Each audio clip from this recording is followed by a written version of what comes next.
What's up, everybody? It's your man, Diamond K, of course. This is the Diamond K Show, powered by On Fire Broadcasting. We are live, we're streaming, and as always, we're breaking down politics, news, and culture from a logical point of view. You already know what it is: truth, perspective, and a whole lot of Baltimore energy mixed in. Now, listen, since Friday, headlines have been wild. And we were off yesterday, so we are breaking things down now. Now, I got to talk about Illinois and Chicago suing Trump. Diddy allegedly reaching out for a pardon. America making the Human Rights Watchlist. Eric Adams and his latest scandal. And the end of Rite Aid. Plus Mark Sanchez's shocking arrest. So yes, buckle up. We have a lot to unpack today. Okay, this one is heating up. The state of Illinois and the city of Chicago have filed a joint lawsuit against Donald Trump. The claim that Trump's recent military deployment in Chicago was illegal, a violation of state authority and civil rights protections. Now, let's talk about why this matters. Under U.S. law, a president can only deploy troops domestically under certain conditions. These are conditions like enforcing federal law or quelling an insurrection. Imagine that. But here's the catch. Local officials, including the governor and the mayor, say that they never requested those troops. This turns into a classic states' rights showdown. Federal power versus local control. And politically, this is dangerous territory. Trump's team is framing it as law and order, but critics are calling it an authoritarian stunt. If this case moves forward, and it looks like it will, it could redefine how presidents use the military on American soil. And that's not just politics. That is democracy on the line. Let me know your thoughts on this. DJDiamondK@gmail.com. On all social media, I am at the Diamond K Show. It is so interesting that Republicans are going along with the things that Trump is initiating and carrying out. A lot of these Republicans are going to feel differently if Democrats use and hold the power in the way that Donald Trump is doing. Definitely let me know your thoughts on that. As we move on, Diddy reportedly asked Trump for a pardon. So Sean Diddy Combs, once one of hip hop's most powerful figures, has reportedly reached out to Trump about a possible pardon after his sentencing. Looks like Diddy's going to be doing, or who knows, but he was sentenced for 4 years and 2 months. But let's let this sink in for a minute. The same Diddy who called Trump divisive, who threw political shade during the 2020 election cycle, he was talking about forming his own party and all of that, might now be asking the same man for mercy. We've seen this play before, from Lil Wayne to Kodak Black to others. Trump has a track record of handing out last minute pardons to entertainers. But this story could be different. Diddy's facing accusations that stretch from financial misconduct to assault and trafficking. This is not a small case. It is actually career-ending territory. But Trump has never been one to not, he's not scared of surrounding himself with controversial figures. He's a controversial figure himself. What's crazy about this is how power makes strange bedfellows. When you're up, you're bold. When you're down, you remember who signs the pardons. It's politics, it's survival, it's entertainment. And two motivators for this, obviously, politics and survival. So I don't know if Trump is going to pardon Diddy. Do you think that he should pardon Diddy? A lot of folks out there think that Combs got a bad rap. Others feel as though he should have gotten more time. Very divisive. Could Diddy try to align himself with Trump after Trump pardons him? I don't know. If you look at Kodak Black or Lil Wayne, they haven't really become super political or tried to move folks in the direction of supporting Trump. If Diddy did reach out, I don't think that Trump's going. What does he have to benefit from? He doesn't need the money.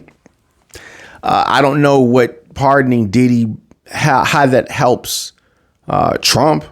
And if you look back at past rappers, you may say, how did pardoning Wayne or Kodak Black help Trump? I don't know. I just don't think he's going to do it. A lot of times people can do things and don't do them. This doesn't seem like something that he wants to do. And the fact that he is bringing it out, whether it has happened or not, the request through the attorneys, whether that's happened or not, it just doesn't seem like a something that would benefit Trump at all. And we clearly know all he cares about is himself. But let me know your thoughts, djdiamondk@gmail.com. Of course, on social media, I am at The Diamond K Show. And as always, onfirebroadcasting.com. Here is one that should have everyone's attention. The United States of America has officially been placed on the Human Rights Watchlist here in 2025. That's right.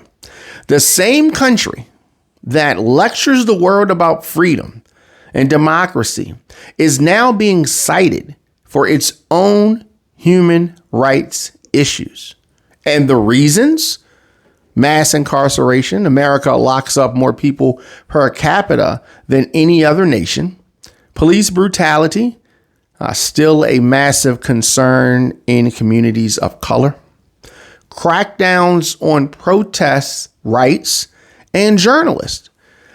This is embarrassing on a global scale. But let's keep it real. It should also be a wake-up call. We often talk about the world laughing at America and how Trump is a laughing stock. This here is not funny.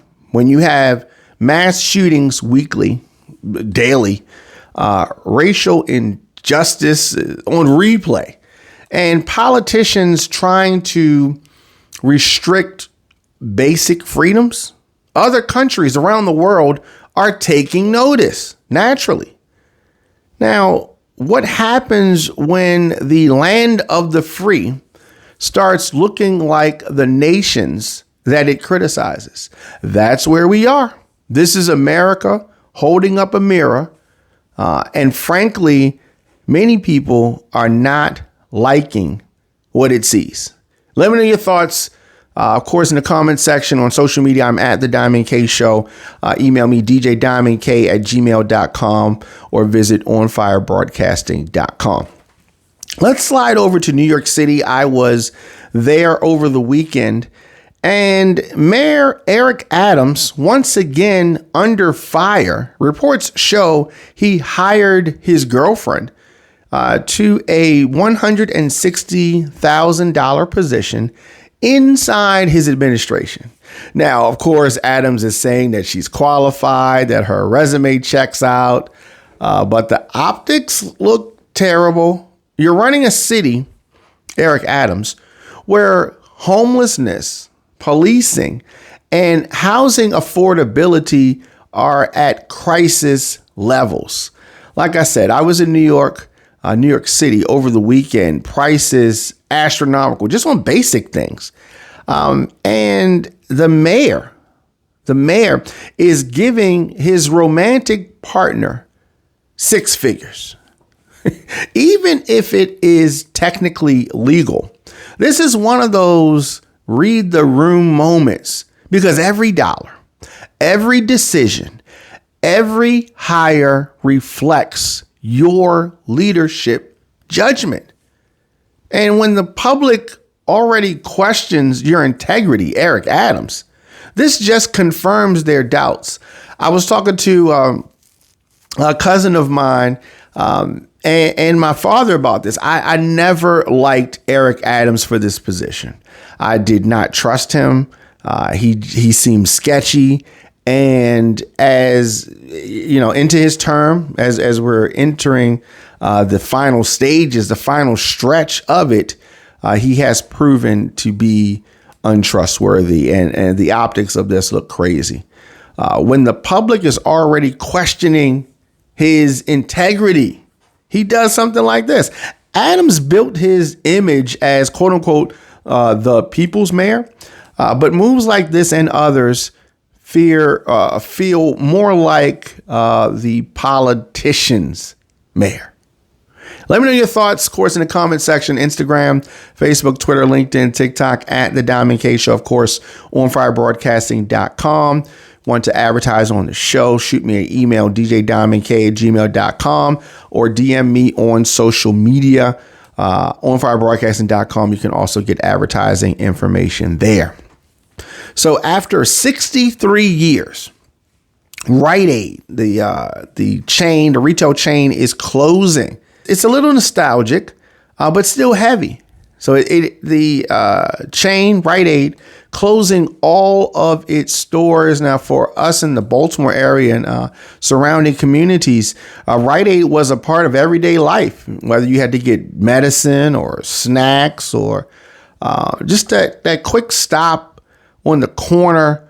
The company did not survive the 1-2 punch of the opioid lawsuits, as well as Amazon era competition. It was like that boom, boom. Now, this is more than just a business closing. It's a symbol of how the American economy has shifted. So like I said, Rite Aid been putting it down for 63 years, and Amazon plus the payouts of the opioid lawsuits just proving to be more than the company could handle. Small town drugstores and mid-sized chains can't compete with corporate giants who deliver everything to your doorstep. It's also about accountability. Rite Aid faced lawsuits for its role in the opioid crisis. So while some of us are going to feel sentimental about the closing of Rite Aid, it's a reminder that corporate choices have real consequences. The end of Rite Aid is the end of a chapter, one written in both convenience and controversy. It's your man, Diamond K. Of course, you listen to The Diamond K Show here at On Fire Broadcasting. Anywhere you get your podcast, make sure you search The Diamond K Show. Hit that subscribe button, hit that like button, hit that share button. We are trying to build our entertainment and information community here. So we need your help and your support to do that. djdiamondk@gmail.com. You need to get in touch with me, onfirebroadcasting.com. So this story went down and really hit while I was in New York. And so I'm walking streets in Manhattan and, with the family, and we're sightseeing, we're doing all this kind of stuff. And, this story about Mark Sanchez being arrested in the hospital. We found out that he was stabbed. And then later, after investigations, he was arrested, and it was interesting. So the former NFL quarterback Mark Sanchez and current commentator arrested this week after a disturbance, some type of an altercation that he had. It seems like he was drinking. Sources say that things got heated. And, the police are investigating what happened exactly. Pardon me. And Sanchez has built a reputation post NFL as a commentator and an analyst. And he was set to commentate a game the next day in Indianapolis, a Colts game. And so he's stabbed and, was in bad shape, admitted into the hospital. But I don't really want to say what's going on. Fame does not protect you from a breakdown, obviously, and privilege does not guarantee peace. We've seen so many public figures crumble under pressure. This might just be the latest, but we're going to continue to follow what's happening with Mark Sanchez. He has not been fired or anything like that, but there's a lot that we've been talking about today. Lawsuits, pardons, and power plays all wrapped into a crazy week, from Chicago standing up to Trump to Diddy allegedly reaching out for help, the fall of Rite Aid. It's all part of the same story: power, perception, and accountability in America.